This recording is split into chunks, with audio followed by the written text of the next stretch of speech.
जय हिंद दोस्तों, I hope you all well और आपकी प्रिपरेशन अच्छी चल रही होगी। मैं आशीष भंडारी स्वागत करता हूँ आपके चैनल कृष्णा फाउंडेशन के अंदर एक बार फिर। तो हम पढ़ेंगे आज क्लास 9th की हिस्ट्री। ठीक है, इससे पहले अगर आपने नई पुरानी वीडियोस नहीं देखी है तो जाके देख सकते हो, अपलोड कर दी गई है। ठीक है, और अगर चैनल पर नए हो तो चैनल को लाइक कीजिएगा, शेयर कीजिएगा, सब्सक्राइब कीजिएगा अपने दोस्तों के साथ। ठीक है, चलिए आगे बढ़ते हैं। ठीक है, तो क्लास 9th की हिस्ट्री हम पढ़ रहे थे। अगर आप चाहते हो पूरे के पूरे कोर्स का फुल एक्सेस करना तो आपको क्या करना पड़ेगा, सामने आपको एक क्यूआर दिख रहा होगा, स्कैन करना है। आपको उस पर 21 रुपये की पेमेंट करनी है, ओनली ओनली 21 रुपीज़ की पेमेंट करनी है। 9278032677 ये मेरा नंबर है, इसके थ्रू भी आप पेमेंट कर सकते हो। जैसे ही आप पेमेंट करते हो 21 रुपये की, आपको क्या करना है, इसी नंबर पे 9278032677 पर आपको स्क्रीनशॉट भेजना अपने पेमेंट हिस्ट्री का। जैसे ही आप पेमेंट हिस्ट्री भेजते हैं आपको एक ग्रुप में ऐड कर दिया जाता है। ग्रुप में ऐड होने के बाद आपको क्या क्या फैसिलिटीज़ मिलने वाली है, सामने आपको स्क्रीन पे दिख रहा होगा। पीडीएफ मिलने वाले हैं, आपको नोट्स मिलने वाले हैं। कॉम्प्रीहेंसिव प्रिपरेशन का मतलब ये है कि आपको हमारे से पढ़ने के बाद किसी भी तरीके कहीं से पढ़ने की जरूरत नहीं पड़ने वाली है। माइंड मैप, जैसे चैप्टर खत्म होता है आपको रिवीजन के लिए एक माइंड मैप बना दिया जाता है, जिससे आप बार बार रिवीजन करने में आपको किसी भी तरीके की परेशानी ना हो। रिकॉर्डेड लेक्चर, सारे के सारे लेक्चर जो होने वाले रिकॉर्डेड होने वाले, कहीं भी बैठकर आराम से को कितनी बार आप देख सकते हो। वन टाइम पेमेंट जो आपको 21 रुपये की पेमेंट करनी है, जब तक आपका कोर्स खत्म नहीं हो जाता है आपको बिल्कुल उसके बाद किसी भी तरह की पेमेंट नहीं करनी है। पर्सनल गाइडेंस के साथ आपको मेरी क्लासेस मिलना शुरू हो जाएगी। और आपको क्यों कोर्स करना चाहिए, खरीदना चाहिए, सामने मेरा एजुकेशन क्वालिफिकेशन है। ग्रेजुएशन कर रखा है मैंने दिल्ली यूनिवर्सिटी से, पीजी कर रहा हूँ, पोस्ट ग्रेजुएशन कर रहा हूँ अपनी एमयू अलीगढ़ मुस्लिम यूनिवर्सिटी से। 5 ईयर एक्सपीरियंस है मुझे टीचिंग लाइन का। ठीक है, तो चलिए स्टार्ट करते हैं वीडियो। स्क्रीन पे आपको दिख रहा होगा। अब हम पढ़ेंगे आज जैकोबियंस क्लब के बारे में पढ़ने वाले हैं। जैकोबियंस क्या था, जैकोबियन क्लब क्या था, फ्रांसीसी क्रांति में इसकी क्या भूमिका थी, फ्रांस के गणतंत्र बनाने में इसकी क्या भूमिका रहेगी, इसकी प्रक्रिया में क्या योगदान रहा, उसको हम इसके बारे में समझते हैं। ठीक है, आराम से समझेंगे। ठीक है, political club become the relying point of the discussion on the government policy in which Jacobian club emerges as the most favourite. अब आपको मैं समझाने का प्रयास करता हूँ कि अब क्या हो रहा है। हो यहाँ पर ये रहा है, अगर आपने मेरी पिछली वीडियोज नहीं देखी है तो आप जाके देख सकते हो। अब क्या है, राजा ने अपनी शक्तियों का बंटवारा कर दिया, कार्यपालिका, न्यायपालिका और विधानपालिका में, मतलब कि लेजिस्लेटिव काउंसिल असेंबली आपका हो गया, और जुडिशरी में। ठीक है, और विधानपालिका में सरकार ने अपनी शक्तियाँ बट बांट दी। अब सरकार राजा फैसले नहीं लिया था वहाँ पे क्या, संवैधानिक लोकतंत्र, सॉरी, जिसको बोलते हैं हम, नाम एक चीज़ दिमाग से उतर रही है मेरे वो,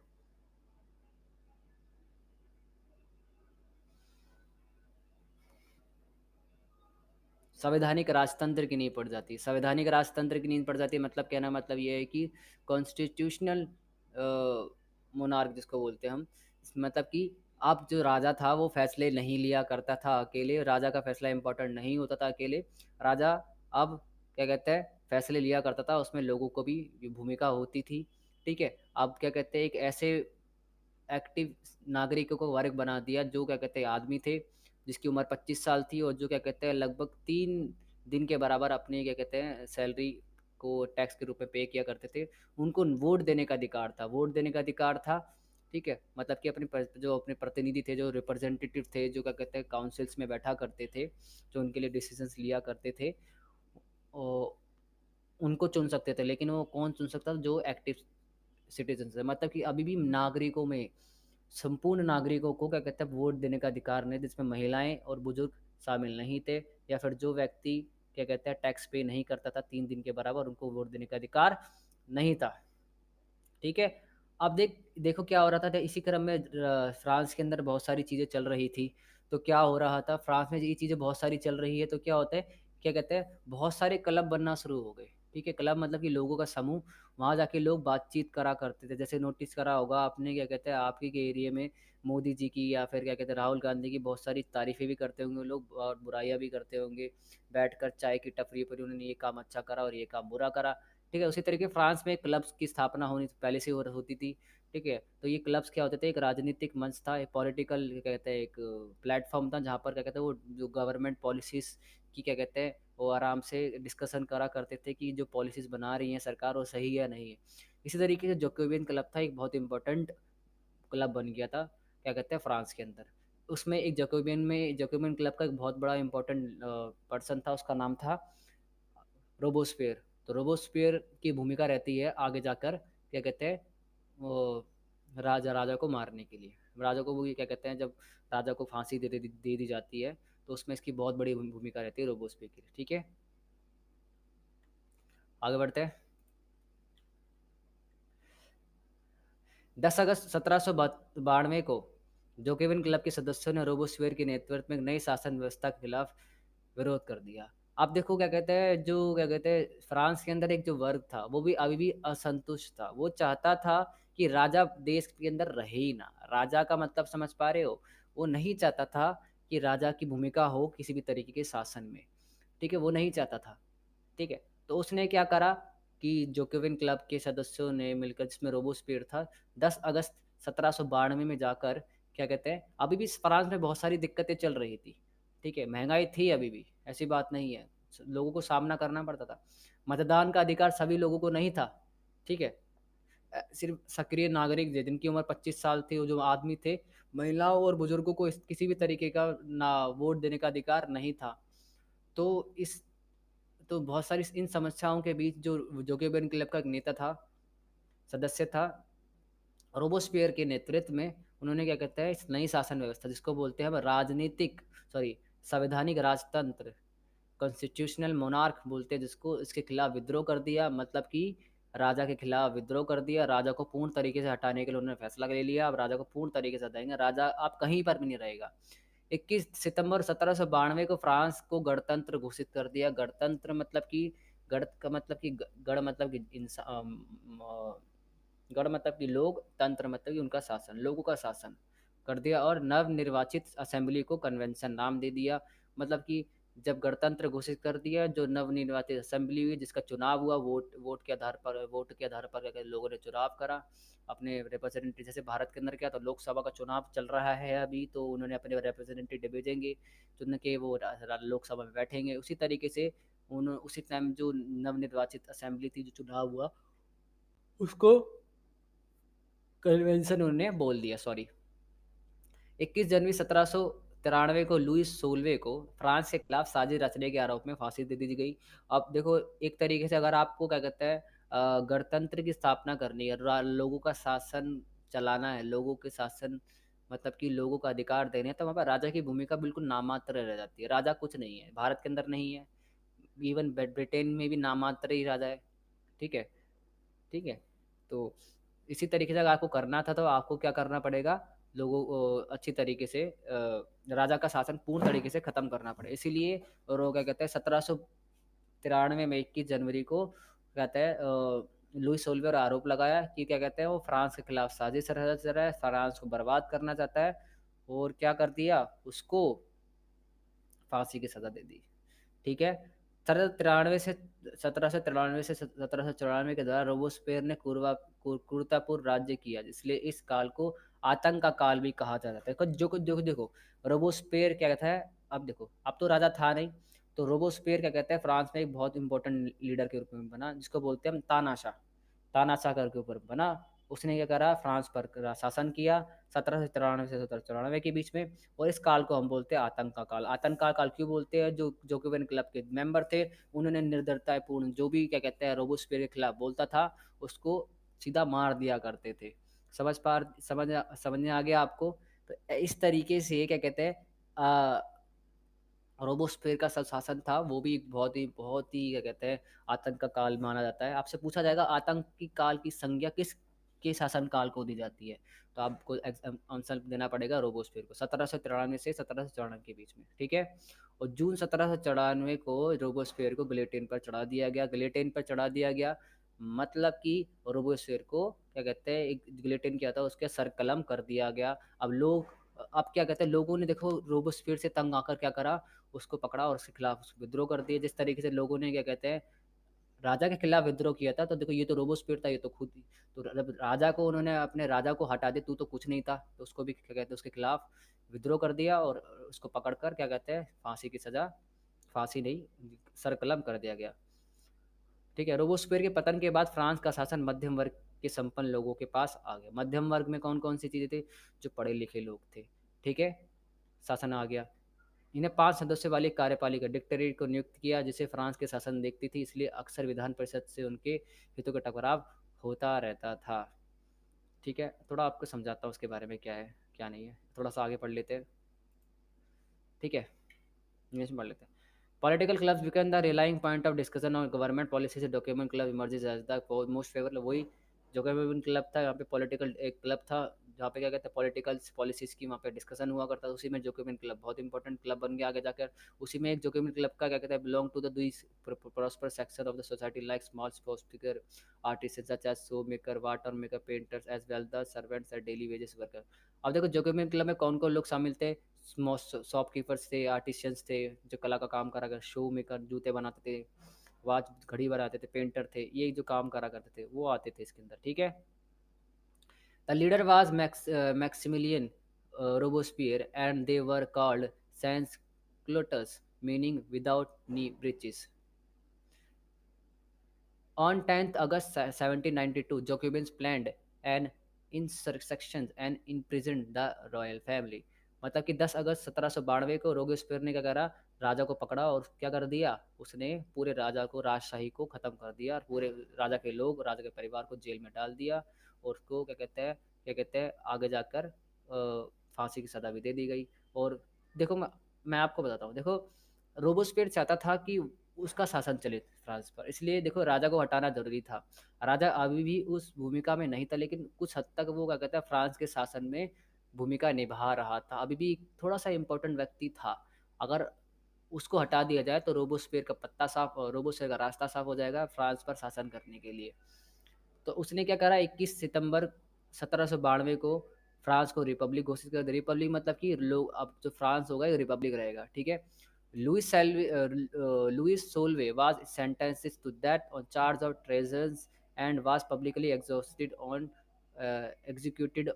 21 जनवरी 1793। मतलब कि जो लुइस सोल्वे को 21 जनवरी 1793 को फांसी की सज़ा दी गई कि उस पर आरोप लगाया गया कि वो देशद्रोह कर रहा है, फ्रांस के खिलाफ साजिश रच रहा है। The Jacobean leader Robespierre ruled ruthlessly from 1793 to 1794 and the region was known as region of terror. मतलब कि जो जोकोबियन लीडर जो था रोबोस्पियर, उसके रीजन को, उसके शासनकाल को हम क्या बोलते हैं? Reign of terror. मतलब कि 1793 to 1794। What does the mean by the reign of terror? The reign of terror means the rule of Jacobin leader Robespierre is called reign of terror. Why?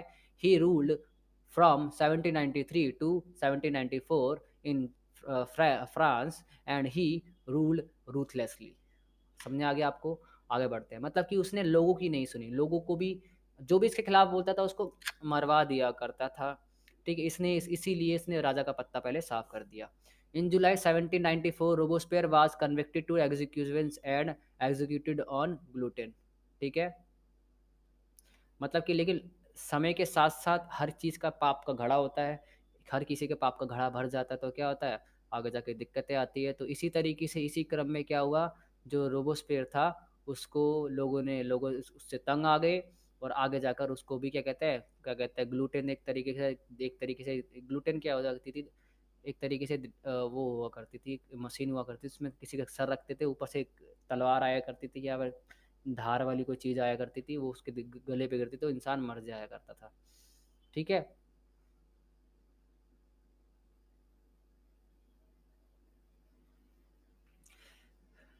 the fall of Jacobin allowed the wealthier middle class in seize of the power ruled through the executive, made of a five-member called directory from 26 अक्टूबर 1795। देखो 1793 से 1794 जोकोबिन का काल रहता है, फिर 1795 आता है। अब क्या होता है, जोकोबिन मर चुका है, आपका सॉरी रोबोस्फियर मर चुका है। तो क्या हुआ, जैसे ही जोकोबिन क्लब खत्म होता है, जैसे खत्म होता है तो क्या होता है, एक 5 सदस्य डायरेक्टरी, मतलब कि एक ऐसी क्या बोलते हैं उसको, कार्यपालिका का निर्माण होता है। कार्यपालिका मतलब कि जितने भी शासन नियम कानून थे उनको लागू करने की जिम्मेदारी किसकी थी? कार्यपालिका की। तो 5 सदस्य की कार्यपालिका बनी, इनके पास इनके हाथों में पावर हुआ करती थी। ठीक है, जो फ्रांस में का शासन देखती थी, फ्रांस का शासन कैसे चलाना है ना, क्या करना है ना। जैसे मान के चलिए पूरे भारत पर 5 लोगों को बैठा दिया जाए, वो निर्णय लेंगे क्या होगा देश के अंदर क्या नहीं होगा। एग्जाम्पल दे रहा हूँ मैं। उसी तरीके से फ्रांस के अंदर 5 लोगों की कार्यपालिका बना दी गई, फ्रांस में क्या करना है, क्या नहीं करना, ठीक है? अक्सर विधान परिषद से इनकी हितों का टकराव होता रहता है। विधान परिषद का काम क्या होता है? विधान परिषद का काम होता है कानून का बनाना, और कार्यपालिका का काम क्या होता है? उस कानून को लागू करना, इस कानून को अच्छी तरीके से, और मेन पावर कार्यपालिका के हाथ में ही होती है। तो अक्सर क्या होता था, जो विधान परिषद, तो मतलब कि विधान परिषद में कौन लोग हुआ करते थे? जिसको बोलते हैं लेजिस्लेटिव काउंसिल, जिसको बोलते हैं असेंबली, जिसको बोला करते हैं। इसमें कौन हुआ करते थे? लोगों ने जो अपने क्या कहते हैं, लोगों को चुनकर भेजा था असेंबली में, कन्वेंशन में, है ना? कन्वेंशंस के अंदर, जैसे भारत में संसद है, ठीक है? तो ये काम जो करा करती थी ना कार्यपालिका, उसको जवाबदेही देनी पड़ती थी विधान परिषद के अंदर। तो अक्सर क्या करते हैं, इनके बीच में बनती नहीं थी। विधान परिषद के लोग जो क्या कहते हैं, असेंबली जो कन्वेंशन सेंटर में क्या कहते हैं, मतलब कि जो असेंबली में बैठा करते थे, कार्यपालिका के जो 5 सदस्य थे, इनसे बनती नहीं थी, क्योंकि ये लोग क्या कहते हैं, अपने मनचाहे फैसले भी कभी-कभार लिया करते थे। और ये 5 सदस्य कौन थे? ये आपके मध्यम वर्ग के लोग थे। मध्यम वर्ग में समझ पा रहे हो? संपन्न वर्ग, मतलब कि जिनके पास अच्छा पैसा था, ठीक है? तो एक तरीके से देखा जाए तो फ्रांस के अंदर एक राजनीतिक अस्थिरता थी। इसको बोलते हैं पॉलिटिकल इंस्टेबिलिटी।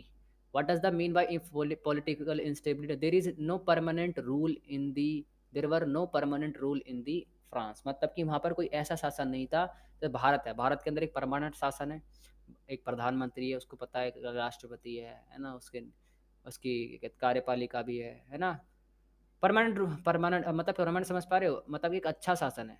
इसको हिला पाना, अगर मान के चलो भारत पर आक्रमण हो जाए तो भारत को सोचना नहीं पड़ेगा, क्योंकि भारत के ऊपर जो उच्च पदों पर अच्छे व्यक्ति बैठे हुए हैं, ठीक है? लेकिन उस टाइम पे क्या कहते हैं, जो फ्रांस के अंदर क्या चल रहा था, राजनीतिक अस्थिरता चल रही थी। 1793 से पहले आपका राजा था, उससे पहले राजा था, फिर राजा ने क्या कहते हैं, अपने अधिकार क्या कहते हैं घटा दिए।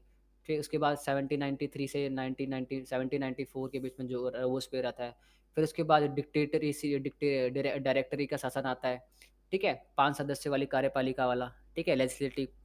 अ, अ, तो तो क्या कहते हैं, नेपोलियन बोनापार्ट, क्या कहते हैं, फ्रांस का ही सॉरी, फ्रांस में एक ऐसा व्यक्ति था, उसने क्या कहते हैं, इस क्या कहते हैं, इस राजनीतिक अस्थिरता का फ़ायदा उठाया। उसने सोचा कि अगर यही समय है कि ना तो यहाँ पर राजा है, अब रोबोस्फियर भी ख़त्म हो चुका है, ठीक है? कोई भी इम्पोर्टेंट व्यक्ति है नहीं, तो अब एक कोशिश करता हूँ, मैं एक इम्पोर्टेंट व्यक्ति बनकर उभरता हूँ। मैं शासन चलाऊँगा फ्रांस का। ठीक है? तो इस राजनीतिक अस्थिरता का फ़ायदा नेपोलियन बोनापार्ट ने उठाया और उसने 1799 में डायरेक्टरी को ख़त्म कर दिया। मतलब कि जो 5 सदस्य कार्यपालिका थी, जो फैसले लिया करती थी कि फ्रांस में क्या करना है, क्या नहीं करना है, उसको ख़त्म कर दिया। अब आप फैसले नहीं लोगे, मैं फैसला लूँगा, ठीक है? ठीक है? उस 1804 में फ्रांस का सम्राट बन गया, और लगभग इस पूरे काम को करने में उसको क्या कहते हैं 1804 लग गया, और 1804 में जाके वो क्या बन गया? फ्रांस का सम्राट। फ्रा आपको पता होगा नेपोलियन बोनापार्ट ने क्या कहते हैं बहुत तबाही मचाई, पूरे यूरोप में बहुत तबाही मचाई, ठीक है? समुद्रगुप्त को क्या कहते हैं भारत का नेपोलियन बोला जाता है, ठीक है? पूरे जिस तरीके से क्या कहते हैं नेपोलियन ने पूरे यूरोप में तबाही मचाई, उसी तरीके से समुद्रगुप्त ने क्या कहते हैं, गुप्त सम्राट जो था भारत के अंदर, दक्षिण भारत के अंदर, गुप्त एम्पायर के अंदर, उसने भी क्या कहते हैं भारत के अंदर तबाही मचाई थी। तबाही मतलब कि बहुत से बड़े राजाओं को हराया था उसने, नेपोलियन ने भी हराया। लेकिन 1815 में वाटरलू की लड़ाई होती है, जिसमें क्या कहते हैं ये क्या कहते हैं नेपोलियन हार गया, ठीक है? तो उसको क्या कहते हैं बंदी बना दिया गया और उसको जेल भेज दिया गया। फ्रांसीसी क्रांति के मूल तत्व: स्वतंत्रता, समानता और बंधुत्व। देखो, फ्रांस के अंदर क्या था? फ्रांस के अंदर ये था कि जब राजा नहीं था तो वहाँ पे स्वतंत्रता नहीं थी, समानता बिल्कुल नहीं थी, और बंधुत्व बिल्कुल नहीं थी। जैसे ही फ्रांस के अंदर एक फ्रांसीसी क्रांति आती है, फ्रांसीसी क्रांति का मतलब क्या था? पूरा परिवर्तन, जिसने लोगों के जीवन को, राजनीतिक जीवन, सामाजिक जीवन, आर्थिक जीवन, पूरे जीवन को बदल दिया। I'm talking about political, economical, social changes of in the people's life, ठीक है? मैं बात कर रहा हूँ। तो क्रांति रेवोल्यूशन मतलब कहता है कि पूरे जीवन को अच्छी तरीके से परिवर्तित कर दे, उसको बोलते हैं हम जीवन, क्या कहते हैं क्रांति। समझ में आ गया? तो क्या कहते हैं फ्रांसीसी क्रांति आई तो वहाँ पे लोगों को स्वतंत्रता की भावना आई कि हम राजा का कहना क्यों मानेंगे, या फिर हम रोबोस्पियर का कहना क्यों मानेंगे, हम नेपोलियन बोनापार्ट का कहना क्यों मानेंगे। समानता, लोगों ने बोला, अधिकारों की मांग बनी कि हम भी अधिकार चाहिए, सिर्फ विशेष अधिकार जो दे रखे थे, क्या कहते हैं, पहली क्लास और दूसरी क्लास को, उसको ख़त्म करो भाई, हमें नहीं चाहिए। सबको सब, या तो किसी को मत दो या फिर सबको दो, ठीक है। बंधुत्व मतलब कि हम सब क्या है, एक है, फ्रांस के अंदर से क्या है, सब बराबर है। तो क्या है, जैसे लोगों को स्वतंत्रता मिल जाएगी, समानता मिल जाएगी, तो ये बंधुत्व की भावना, ठीक है, ये भी आ जाएगी, ठीक है। 1948 में फ्रांस अपने उपनिवेशों से दास प्रथा उन्मूलन किया, ठीक है। जैसे कि बंधुत्व मत समझते, हम सब भाई भाई की विचारधारा को अगर आपको आगे बढ़ाना है, तो आपको क्या कहते हैं, फ्रांस के बहुत सारे उपनिवेश थे, बहुत सारे गुलाम देश थे, तो वहाँ से उन्होंने दास प्रथा मतलब कि लोगों को बेचना और खरीदना एक प्रथा चलती थी उन उपनिवेश के अंदर, उन गुलाम देशों के अंदर, उसको बंद कर दिया, ठीक है। और महिलाओं को मतदान का अधिकार मिला कब जाकर, 1946 में जाकर। मतलब कि महिलाओं को अभी तक 1946 तक वोट देने का अधिकार नहीं था। मतदान का अधिकार कब मिला, 1946 में जाकर। थोड़ा इंग्लिश में हम इसको पढ़ लेते हैं। In July the fall sorry the however the frequent clashes of director with the legislative council led to political instability. कहने का मतलब ये है कि जो क्या कहते हैं, आपका फ्रांस के अंदर जो डायरेक्टर्स थे, डायरेक्टरेट थी, जो 5 सदस्य कार्यपालिका थी, और जो लेजिस्लेटिव काउंसिल थी, मतलब कि जिनको हमने चुन के भेजा था, किसमें, कन्वेंशंस के अंदर, मतलब कि संसद के अंदर, उनके बीच में लड़ाई चलती रहती थी, ये तुमने ये काम कर दिया, सही नहीं किया, तो जो शासन चला रहे हो ऐसा चला रहे हो, सही नहीं है, सही है। तो इनके बीच में लड़ाई चलती रहती थी। तो इसी का फ़ायदा उठाया किसने, आपका, उसके कारण क्या हुआ, पॉलिटिकल इंस्टेबिलिटी, मतलब कि जब देश के अंदर ही कले चलेगा, गृह युद्ध चलेगा, गृह युद्ध जैसी स्थिति चलेगी, है ना, तो तीसरा इंसान आएगा। कहते हैं, दो दो क्या कहते हैं, जानवर की लड़ाई में, दो शेरों की लड़ाई में बंदर बाजी मार जाता है, उसी तरीके से कौन आया, हमारा नेपोलियन बोनापार्ट आता है। He put the way of the rise of military dictatorship. Military dictatorship मतलब ये है कि सैन्य शासन, उसने सेना बनी खड़ी करी, वो क्या, कि सेना के दम पर क्या कहते हैं, पूरे फ्रांस पर कब्जा कर लिया, और बोला कि अब आपकी बस की नहीं है, डायरेक्टरी को खत्म कर दिया, 5 सदस्य जो डायरेक्टरी थी, और लेजिस्लेटिव काउंसिल को बोला अब तुम शांत बैठो, ज़्यादा बोलोगे तो चटका दिए जाओगे, मार दिए जाओगे, ठीक है। इसलिए नेपोलियन बोनापार्ट को क्या कहते हैं, ख़त्म कर दिया अच्छी तरीके, सॉरी, नेपोलियन बोनापार्ट ने क्या करा, क्या कहते हैं, डायरेक्टरी को ख़त्म कर दिया, और लेजिस्लेटिव काउंसिल को बोला तो चुपचाप बैठ जाओ वरना चटका दिए जाओगे।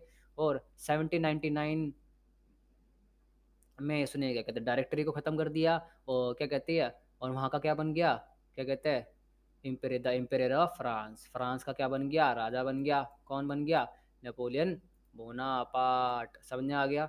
वो कब बना राजा, 1804 में, 1804 में, मतलब कि फ्रांस में जहाँ राजा को हटा दिया गया था, एक बार फिर फ्रांस के अंदर राजशाही आई। लेकिन जो राजशाही थी ये किसके दम पर आई थी, सेना के दम पर आई थी, क्योंकि नेपोलियन के पास एक अच्छी सेना थी जो उसका कहना मानती थी।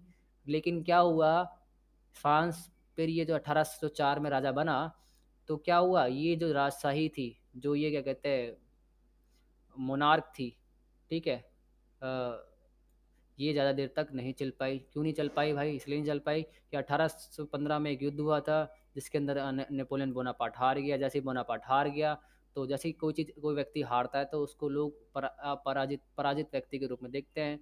उसका प्रभाव कम हुआ फ्रांस के अंदर, ठीक है। तो आगे जाकर क्या हुआ, फ्रांस में नेपोलियन की पकड़ कम हो गई और उसको जेल भेज दिया गया, ठीक है। इसी तरीके से दोबारा फ्रांस के अंदर क्या हुआ, लोगों ने अपने क्या कहते हैं, अधिकार प्राप्त किए। The legacy of freedom, equality, and fraternity that emerges out of French Revolution remain the inspiring ideals of the following world। मतलब फ्रेंच रेवोल्यूशन के अंदर 3 चीज़ें आती हैं, फ्रीडम, इक्वालिटी एंड फ्रेटर्निटी। मतलब कि लोगों को स्वतंत्रता, लोगों ने स्वतंत्रता के लिए, राजा से स्वतंत्रता के लिए, चाहे रोबोस्फेयर से स्वतंत्रता के लिए, चाहे मैं अगर बात करूँ किससे स्वतंत्रता के लिए, चाहे अगर मैं बात करूँ आपका नेपोलियन बोनापार्ट से स्वतंत्रता प्रयास करे, और लोगों ने जीते भी पाई, ठीक है। इक्वालिटी, फ्रांस के अंदर बहुत सारी विशेष अधिकार थे, ठीक है, बहुत सारे राइट्स थे जो सिर्फ पहले वर्ग और फर्स्ट स्टेट और सेकंड स्टेट को मिल रहे थे। थर्ड स्टेट से क्या कहते हैं, कर देने के लिए बना हुआ था। तो इक्वालिटी बोला कि नहीं भाई, सबको बराबर अधिकार मिलने चाहिए, लोगों ने विद्रोह भी किया। फ्रेटर्निटी, फ्रेटर्निटी मतलब क्या, सब भाई भाई हैं, कोई बड़ा कोई छोटा नहीं, सब भाई भाई हैं, ठीक है। तो ये भावनाएं कहाँ पर आती, ये किसकी देन है, फ्रेंच रेवोल्यूशन। अगर फ्रेंच रेवोल्यूशन नहीं होता, तो फ्रीडम, इक्वालिटी और फ्रेटर्निटी, हम इसके बारे में नहीं पढ़ रहे होते। इतना कुछ फ्रेंच रेवोल्यूशन से हमारी सीख मिलती है। ठीक है। Slavery was finally abolish in 1948 from the colonies of the France. मतलब कि जो फ्रांस ने बहुत सारे देशों को गुलाम बनाया था, वहाँ पे दास प्रथा को ख़त्म कर दिया। मतलब कि लोगों का खरीदना बेचना ये सब बंद हो गया 1848 के अंदर। ठीक है। One fought their own way to get right in vote in 1946 in France. और महिलाओं को आगे जाकर 1946 में मतदान देने का अधिकार मिला। मतलब कि महिलाओं को बहुत समय तक क्या कहते हैं, मतदान मतलब कि वोटिंग राइट्स नहीं थे, लेकिन कब जाके वो चीज़ हो पाई, 1946 में जाकर हो पाई। ये कुछ इवेंट्स है। ठीक है, तो इवेंट से पहले थोड़ा हम समझ लेते हैं क्या चीज़ है क्या नहीं है। ठीक है, नीचे चलते हैं। चलो देखते हैं। देखो, जब फ्रांस की क्रांति हुई तो फ्रांसीसी क्रांति के क्या कहते हैं, देखो फ्रांसीसी क्रांति ये हुई क्यों, इसके कारण क्या थे। बहुत सारे राजनीतिक, आर्थिक, सामाजिक बहुत सारे कारण थे। अब इन सबको हम अगर एक जगह बांध दिया जाए तो उसका समझते हैं। जीविका संकट। जीविका संकट मतलब कि लोगों के पास क्या कहते हैं, इतनी गरीबी थी वहाँ पर, इतने महंगाई थी, लोगों के पास एक टाइम का खाना नहीं हुआ करता था। लोग परेशान हो गए थे राजा के शासन से। तो लोगों के अंदर महंगाई, बेरोजगारी, इन सब चीज़ों से परेशान होकर राजा के खिलाफ उन्होंने विद्रोह कर दिया। जन्म के आधार पर विशेषाधिकार। देखो फ्रांसीसी क्रांति में जो भूमिका रही है, आपकी तीसरे स्टेट की भूमिका रही है। तो तीसरे स्टेट के लोग थे, बहुत ही पिछड़े लोग थे, गरीब लोग थे। तो इन्होंने क्या करा, आगे जाकर इन जो विशेषाधिकार मिल रखे थे पहले स्टेट और फर्स्ट स्टेट को। ठीक है। देखो फ्रांस के 3 वर्ग थे, पहला वर्ग, दूसरा वर्ग, तीसरा वर्ग। जिसमें पहले वर्ग और दूसरे वर्ग को किसी प्रकार का उनको कर देने की जरूरत नहीं होती थी। जितने भी कर थे, टाइथ और टाइल जो कर थे, वो किसको देना पड़ता था, तीसरे वर्ग के लोगों को। सारे विशेषाधिकार जो अधिकार थे वो पहले वर्ग और दूसरे वर्ग को मिल रखे, तीसरे वर्ग को नहीं मिल रखे थे। तो इसके खिलाफ लोगों ने आवाज़ उठाई, फ्रांसीसी क्रांति को आगे बढ़ाया। ब्रिटेन के खिलाफ युद्ध में अमेरिका की सहायता से बढ़ता कर्ज का बोझ। आप देखो, ब्रिटेन के खिलाफ युद्ध में अमेरिका को सहायता से बढ़ता कर। देखो, आपको पता होगा कि नहीं पता हो कि अमेरिका में क्रांति हुई थी, अमेरिकन रेवोल्यूशन। इसके अंदर क्या था, लो अमेरिका अमेरिका को भी आज़ादी मिली थी, है ना। तो ब्रिटेन लड़ रहा था अमेरिका से, अमेरिका लड़ रहा था ब्रिटेन से अलग होने के लिए। तो जो फ्रांस था और जो ब्रिटेन, दोनों में बनती नहीं थी। तो इसलिए क्या करा, दुश्मन का दुश्मन दोस्त होता है। तो क्या करा, फ्रांस ने अमेरिका की सहायता करी, पैसा भेजा किससे लड़ने के लिए, ब्रिटेन से। तो इसके कारण क्या हुआ, जो फ्रांस था वहाँ पे उनका जो खजाना था वो ख़त्म होता गया। फिजूल खर्ची की वजह से खाली राजकोष। मतलब कि जो राजा था बहुत ही फिजूल खर्ची करता था, चाहे अब लुई सोलवे की बात की जाए या उससे पहले जितने भी शासक रहे हों उनकी भी बात की जाए, फिजूल खर्ची में लगे हुए थे। इसके कारण क्या, लोगों के पास राजा के पास पैसा बहुत कम था। और राजा के पास जैसे पैसा कम था तो उसकी जैसी आर्थिक स्थिति खराब होती है तो लोग उसके खिलाफ आवाज़ उठाना शुरू करते हैं। अगर राजा के पास पैसा होता है ना, तो राजा क्या कर सकता है, सेना को पैसे दिए, ले उसको मरवा दो, मरवा देगा। समझ पा रहे थे मैं बात करना चाहता हूँ। ये इंपॉर्टेंट कारण थे।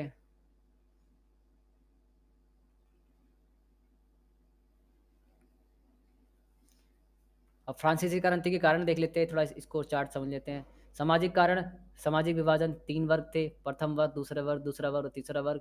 इसमें क्या था, सिर्फ प्रथम वर्ग और दूसरे वर्ग, फर्स्ट स्टेट और सेकंड स्टेट को ही बहुत सारे पॉलिटिकल राइट्स मिल रखे थे, इनको टैक्स देना नहीं पड़ता। सारे टैक्स किसको देने पड़ते थे, तीसरे स्टेट्स को। ठीक है। जन्म के आधार पर विशेषाधिकार। ठीक है। राजनीतिक कारण, कमजोर शासन। लुई सोल्वे था, बहुत कमजोर शासक था, उसके पास पैसे की कमी थी, धन खाली कोष खाली हुआ पड़ा हुआ था। ठीक है। लुई सोले का खराब नीति, उसने बहुत सारी जो नीतियाँ बनाई बहुत खराब बनी। एक नए प्रकार का कर बनाना चाहता था वो, जिसको किसको भुगतना पड़ता, तीसरे वर्ग को। तो उसने जो नीति लगाई, पहले से बहुत सारे कर थे जो क्या कहते हैं, तीसरे वर्ग के लोगों को देने पड़ते थे, अब ऊपर से एक नया कर लाना, तो ये नीति खराब थी। लोगों को गुस्सा आया, उसने इसके खिलाफ विद्रोह कर दिया। आर्थिक कारण, खाली राजकोष। युद्ध में लड़ा, फ्रांस जो था बहुत समय से बहुत सारे युद्धों में लगा हुआ था। औपनिवेश के युद्ध में लोग देशों को गुलाम बनाने के लिए, दूसरे देशों की यात्रा करने के लिए पैसा चाहिए होता था, और उन देशों को गुलाम बनाने के लिए पैसा चाहिए था। तो बहुत सारा पैसा खाली हुआ। बढ़ता कर्ज, बढ़ता कर्ज मतलब कि क्या कहते हैं, उस पर कर्ज भी बढ़ता गया। और खराब फसल, और वहाँ पर क्या कहते हैं, फसल खराब होती जा रही थी, क्योंकि लोग, जो राजा था उसका ध्यान क्या था, वो सिर्फ चाहता था कि अपनी जो शान और शौकत में पैसा खर्च किया जाए, या फिर फ्रांस कोई युद्धों में पैसा खर्च किया था, वो उन्होंने लोगों पर ध्यान ही नहीं दिया। अब तात्कालिक कारण क्या था, हम तो जो उस टाइम फ्रांसीसी क्रांति में देखो बारूद तो था, चिंगारी का काम किसने करा, वो सम 1789 में कर बढ़ाने का प्रस्ताव, मतलब कि 1789 में क्या कहते हैं, फ्रांस के जो राजा था उसने क्या बोला, अब एक नए प्रकार का कर लाएंगे एक और, उसको उसको भरना पड़ा, तीसरे प्रकार का क्या कहते हैं, किसको भरना पड़ेगा, वो तीसरे वर्ग को या थर्ड स्टेट को भरना पड़ेगा। तो इससे लोग पागल हो गए, हम क्यों भरेंगे, वो जो ऊपर वाले दो स्टेट है उनको क्यों नहीं भरना चाहिए, या तो कर बढ़ा तो सब पे लगाओ, या नहीं लगा रहे तो किसी में मत लगाओ। ठीक है। स्टेट जनरल की बैठक में स्टेट के आधार पर मतदान, स्टेट के आधार पर समझ पा रहे हो, उनकी स्थिति के आधार पर, मतलब कि मतदान का अधिकार सिर्फ क्या कहते हैं फर्स्ट स्टेट और सेकंड स्टेट को, अगर मान के चलो, अगर आप स्टेट जनरल क्या थी, एक ऐसी जगह थी जहाँ पे फैसले लिए जाते थे, ठीक है, मतदान के द्वारा, ठीक है, क्या होगा क्या नहीं होगा। ठीक है। अगर मान के चलिए आप क्या कहते हैं एक नई तरह का कर लेके आ रहे हो, ठीक है, और वो कर देना है तीसरे स्टेट के लोगों को, तीसरे वर्ग के लोगों को, और आप उन और उन्हीं को शामिल नहीं कर रहे उनके फैसले में, उनके उनके जीवन से जुड़ा एक बहुत बड़ा फैसला, और उनको शामिल कर रहे हो, तो ये बहुत बड़ी दिक्कत, तो बड़ी बात थी। तो इसीलिए क्या कहते हैं लोगों ने इसके खिलाफ विद्रोह कर दिया। दार्शनिकों के योगदान, दार्शनिक समझते लोगों ने, लोगों पर दार्शनिक विचार का प्रभाव पड़ा, जन्म के आधार पर विशेषाधिकार का अंत का कल्पना, स्वतंत्रता, समानता, भातृत्व पर आधारित शासन के मॉडल की प्रस्तुति थी, ये चीज़ें थी। ये आपका फ्रांस का मानचित्र हो गया, पेरिस हो गया, पेरिस का मैप हो गया। ठीक है।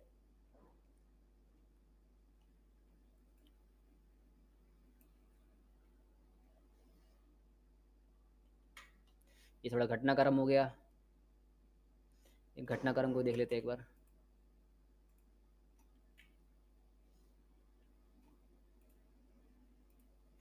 लुइस ओलियो का बना राजगद्दी पर कब बैठा, क्या कहते हैं 1794 में। ठीक है।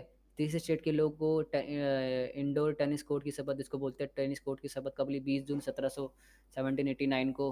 ठीक है। जोकोविन क्लब के सदस्य, देखो ये चीज़ जो है ना, ये डेट जो है आपके लिए भी इंपॉर्टेंट है। 5 मई 1900 का क्या हुआ था, ये आपको खुद भरना पड़ेगा, जिससे क्या होगा आपकी भी रिवीजन हो जाएगी। ठीक है। 21 जनवरी 1793 में क्या लुइस ओलियो को फांसी दे दी गई, किसने दिया था, जोकोविन द्वारा। ठीक है। महिलाओं को मतदान कब मिला, 1946 में। तो इस बार बहुत सारी डेट्स दे रखी है, इसमें क्या करना है आपको भरना है, जिससे क्या होगा आपकी रिवीजन हो जाएगी। ठीक है। देखता हूँ नीचे कुछ है तो नहीं।